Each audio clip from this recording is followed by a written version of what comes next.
সন্মানীয় দাৰকুছি উচ্চতৰ মাধ্যমিক বিদ্যালয়ৰ প্ৰাক্তন শিক্ষক উপস্থিত নৰেন চন্দ্ৰ দাসদেৱ, লগতে আমাৰ নিউ ৰামধেনুৰ সমূহ শিল্পীবৃন্দ, দাৰকুছি অঞ্চলৰ সন্মানীয় ব্যক্তিসকল, আজি আমি জনপ্ৰিয় ইউটিউব চেনেল ভইচ আছাম আৰু কমেডি আছামৰ প্ৰতিষ্ঠাপক তথা পৰিচালক, অভিনেতা আৰু সুপ্ৰতিভা সম্পন্ন স্বৰ্গীয় জিতুল ৰাজবংশীৰ সোঁৱৰণত আমি নিউ ৰামধেনু ইউটিউব চেনেলৰ জৰিয়তে এটা শ্ৰদ্ধাঞ্জলি অনুষ্ঠান আজি আয়োজন কৰিছোঁ। আৰু এই শ্ৰদ্ধাঞ্জলি অনুষ্ঠানতে তেখেতৰ আত্মাই চিৰশান্তি লাভ কৰক, তাৰে আমি কামনা কৰিছোঁ। তেখেতৰ মৃত্যুত আমি দাৰকুছি অঞ্চলত নতুনকৈ প্ৰতিষ্ঠিত হোৱা নিউ ৰামধেনু ইউটিউব চেনেলৰ সমূহ শিল্পীবৃন্দ তথা উপস্থিত সমূহ আমাৰ ৰাইজে মৰ্মাহত হৈছে। আমি বৰকৈ তেখেতৰ মৃত্যুত দুখ পাইছোঁ। আমাৰ এই শ্ৰদ্ধাঞ্জলি অনুষ্ঠানৰ পোনপ্ৰথমে তেখেতৰ আত্মাৰ চিৰশান্তি কামনা কৰি বন্তি প্ৰজ্বলন অনুষ্ঠান এটি ৰাখিছোঁ। আৰু এই বন্তি প্ৰজ্বলন অনুষ্ঠানটি সমাপন কৰিবলৈ আমাৰ সন্মানীয় শিক্ষক শ্ৰীযুত নৰেন চন্দ্ৰ দাসদেৱক আহ্বান জনাইছোঁ।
যোৱা 1 ছেপ্টেম্বৰ তাৰিখে স্বৰ্গীয়গামী হোৱা আমাৰ দাৰকুছি অঞ্চলৰ সমীপৱৰ্তী তামোলপুৰ অঞ্চলৰ জনপ্ৰিয় ইউটিউব চেনেল ভইচ আছাম আৰু কমেডি আছামৰ প্ৰতিষ্ঠাপক মৃত্যুত আমি মৰ্মাহত হৈ তেখেতৰ আত্মাৰ চিৰশান্তিৰ বাবে এই শ্ৰদ্ধাঞ্জলি অনুষ্ঠানত এইবাৰ আমি তেখেতৰ ফটোত আমি উপস্থিত ৰাইজে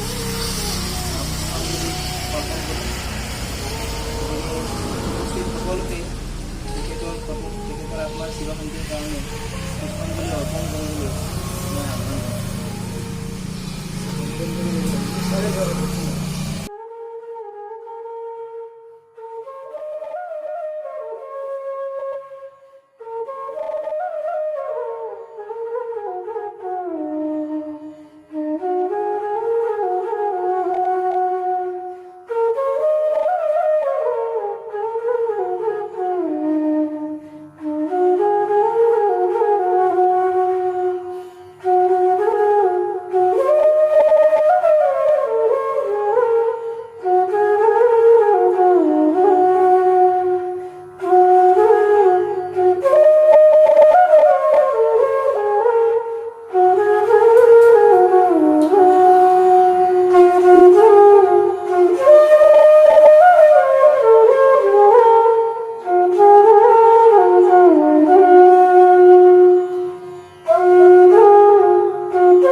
মিনিট সময় মৌনতা অৱলম্বন কৰি সকলোকে 1 মিনিট সময় তেখেতৰ আত্মাৰ চিৰশান্তিৰ কাৰণে মৌনতা অৱলম্বন কৰিবলৈ আহ্বান জনাইছোঁ।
পুনৰবাৰ স্বৰ্গীয় জিতুল ৰাজবংশীৰ আত্মাৰ চিৰশান্তি কামনা কৰি নিউ ৰামধেনুৰ সমূহ শিল্পীবৃন্দ আৰু উপস্থিত ৰাইজে আজিৰ এই শ্ৰদ্ধাঞ্জলি অনুষ্ঠানটিৰ সামৰণি মাৰিছোঁ। ধন্যবাদ।